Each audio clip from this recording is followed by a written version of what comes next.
চীন, যার স্থানীয় নাম চুংকু, দক্ষিণ পূর্ব এশিয়ার অন্যতম আধুনিক ও উন্নত দেশ। চীনের সাংস্কৃতিক ঐতিহ্য কয়েক হাজার বছরের পুরনো। বৈচিত্র্যময় সংস্কৃতির দেশ চীনে মার্শাল আর্ট একটি উল্লেখযোগ্য শিল্প। এই মার্শাল আর্টের একটি উল্লেখযোগ্য শাখা হচ্ছে শাওলিন কুংফু। সম্প্রতি চীন সফরের অংশ হিসেবে আমার সৌভাগ্য হয়েছিল শাওলিন কুংফুর বিদ্যাপীঠ শাওলিন টেম্পল পরিদর্শনের। চীনের হেনান প্রদেশের আধুনিক রাজধানী ঝেংজু থেকে ৭২ কিলোমিটার দক্ষিণ পশ্চিমে শাওলিন টেম্পলের অবস্থান।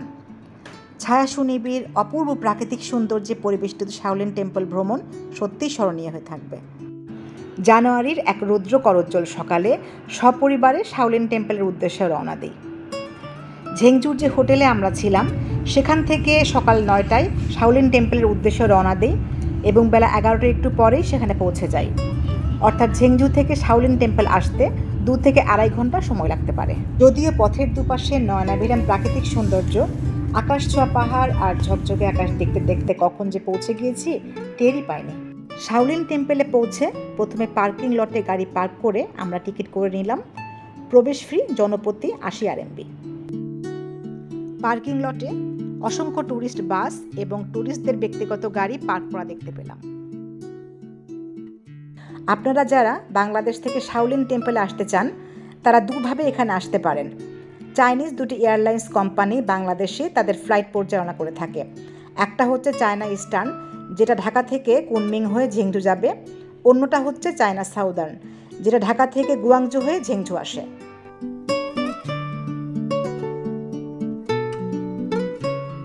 এখানে এসে আপনারা চাইনিজ ট্যুর গাইডের সাহায্য নিতে পারেন। এক্ষেত্রে বাংলাদেশের ট্যুরিস্ট এজেন্সিগুলো আপনাদের সাহায্য করতে পারে। আবার আপনারা ঝিংঝুতে এসে যে হোটেলে উঠবেন সেই হোটেল কর্তৃপক্ষ আপনাদের গাইডের সঙ্গে যোগাযোগে সাহায্য করতে পারে। প্রতিদিন বিপুল সংখ্যক দেশি বিদেশি ট্যুরিস্টদের পদভারে টেম্পল প্রাঙ্গণ মুখরিত থাকে। জানা যায় বুদ্ধভদ্র নামের এক সন্ন্যাসী এই শাওলিন কুংফুর জনক। সন্ন্যাসী বুদ্ধভদ্রের সম্মানে চীনের তৎকালীন সম্রাট জিয়াওয়েন ৪৭৭ সালে হেনান প্রদেশের সাং পর্বতমালা একটি মঠ প্রতিষ্ঠা করেন, যেটা এখন শাওলিন টেম্পল নামে খ্যাত। এটি পৃথিবীর সর্ববৃহৎ মার্শাল আর্ট স্কুল। এখানে প্রায় ৪০০ জন বৌদ্ধ ভিক্ষু বসবাস করে। এখানে শাওলিন শিক্ষার্থীদের স্কুল ভবন ছাড়াও রয়েছে ছাত্রাবাস, মঠ, মন্দির, জাদুঘর এবং চীনা সংস্কৃতির পরিচয় বহনকারী বিভিন্ন স্থাপত্য। এছাড়াও ছোট ছোট অনেক দোকান আছে যেগুলোতে আকর্ষণীয় সব শোপিস ও সুভেনিয়ার বিক্রি হচ্ছে।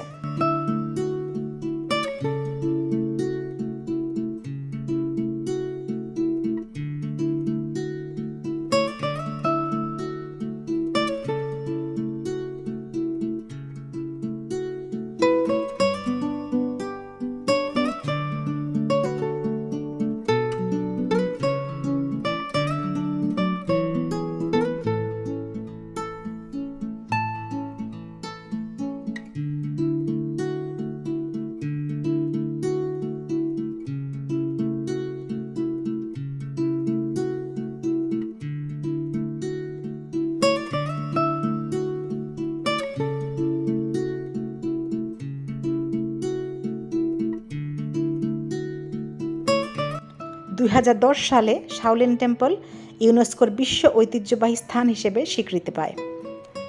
শাওলিন স্কুলে প্রশিক্ষিত শিক্ষার্থীদের কাছে শাওলিন শুধু একটি মার্শাল আর্টই নয়, বরং একটি আত্মিক সাধনা।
প্রায় 6 কিলোমিটার এলাকাব্যাপী বিস্তৃত এই টেম্পেলের পরিবেশ অত্যন্ত মনোমুগ্ধকর ও স্বাস্থ্যকর।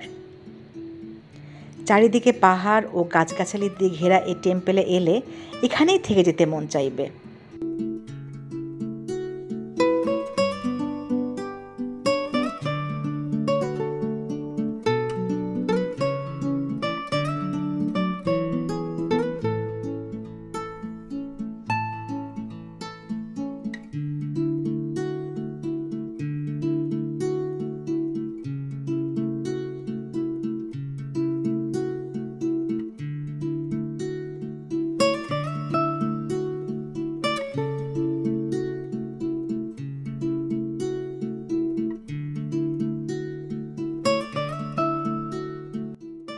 নান্দনিক স্থাপত্য আর ভাস্কর্যের সাথে এখানে অসংখ্য কবুতরও দেখতে পেলাম।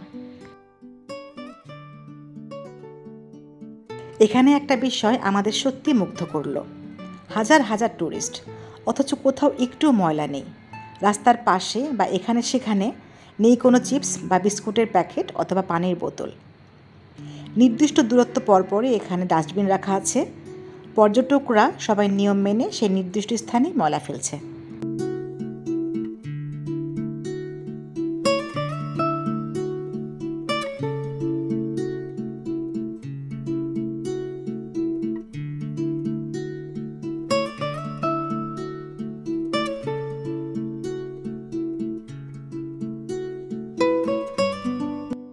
শাওলিন টেম্পলের ভিতর অবস্থিত মন্দিরগুলোতে গৌতম বুদ্ধের মূর্তি স্থাপন করা আছে। যদিও চাইনিজদের শতকরা 90 জনই ঈশ্বরে বিশ্বাসী না, ওরা ওদের কাজে বিশ্বাসী। অর্থাৎ ওরা বিশ্বাস করে পরিশ্রম করলে সফলতা আসবেই। তবে অল্প কিছু সংখ্যক চাইনিজদের মন্দিরের সামনে প্রার্থনা করতে দেখলাম।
পুরো শাওলিন টেম্পল ঘুরে দেখতে চাইলে আপনাদের সময় নিয়ে আসতে হবে। পায়ে হেঁটে ক্লান্ত হয়ে পড়লে আপনি গাড়ি ভাড়া করেও ঘুরতে পারবেন। এখানে আমাদের দেশের ইজি বাইকের মতো ইলেকট্রিক কার্ট গাড়ি পাওয়া যায়, যেখানে একসাথে 9 থেকে 10 জন বসতে পারবেন। ঘুরতে ঘুরতে ক্ষুধা পেয়ে গেলে টেম্পলের ভেতরে ছোট ছোট খাবারের দোকান থেকে খাবার কিনে খাওয়ারও ব্যবস্থা আছে।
শাওলিন টেম্পল জাদুঘরে প্রাচীন চীনা রাজবংশ ও শাওলিন ভিক্ষুদের ব্যবহৃত বিভিন্ন সামগ্রী সংরক্ষণ করা আছে।